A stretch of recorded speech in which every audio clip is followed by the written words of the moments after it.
The political atmosphere in Nigeria took a dramatic turn today as Datti Baba-Ahmed, the Labour Party's vice presidential candidate in the 2023 elections, came forward to clear the air about his supposed presidential ambitions for 2027. In what can only be described as a masterclass in political clarification, Datti appeared on Channels Television's The Morning Brief this morning, completely dismantling the narrative that had been spreading like wildfire across social media platforms for the past few days. Picture this scene. Political commentators had been buzzing with excitement, WhatsApp groups were ablaze with speculation, and Twitter was having a field day with the news that Datti had thrown his hat into the ring for 2027. But here's where the story takes an unexpected twist. The man himself says it never happened. Not only did he not declare his presidential ambition, but he's actually quite frustrated about how his words were twisted and misinterpreted by what he calls the sensationalist nature of social media. During his television appearance, Datti didn't hold back his criticism of how information spreads in our digital age. He specifically pointed fingers at those who employ sensationalism on social media platforms, accusing them of putting out wrong narratives to emotional listeners. Think about that for a moment. In an era where a single tweet can become national news within minutes, the responsibility of accurate reporting has never been more critical. Datti's frustration is palpable, and honestly, who can blame him? Imagine waking up to find that the entire country believes you said something you never actually said.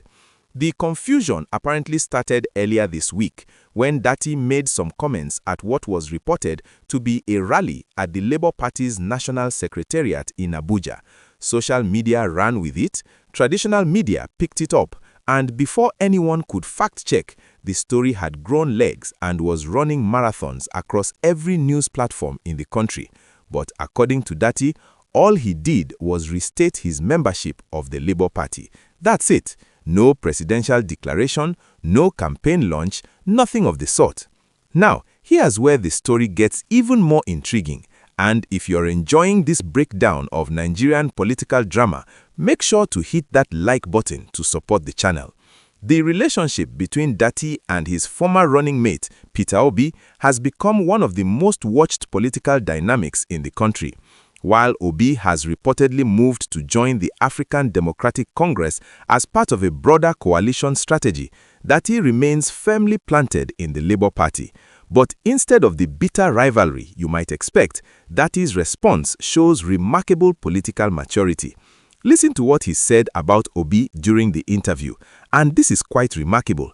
If Peter Obi does not get the ticket there in ADC, he is more than welcome back to the Labour Party. I will stand there and nobody will do anything bad to Peter Obi. It is better for him to come back than for him to do another type of agenda. Can you imagine that? Despite being in different political camps now, Datti is essentially saying the door remains open for his former partner. That's not something you see every day in Nigerian politics, where switching parties often means burning bridges permanently. However, Datti also emphasized the importance of following proper procedures. He mentioned that one would have to wait for INEC's timetable and for the party to make the call for people to indicate their interest.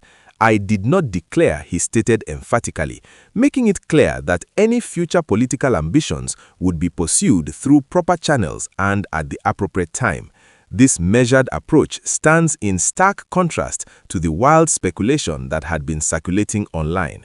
For those of you following Nigerian politics closely, and remember to subscribe to this channel if you want to stay updated on all these developments, this incident raises important questions about the role of media in our democracy.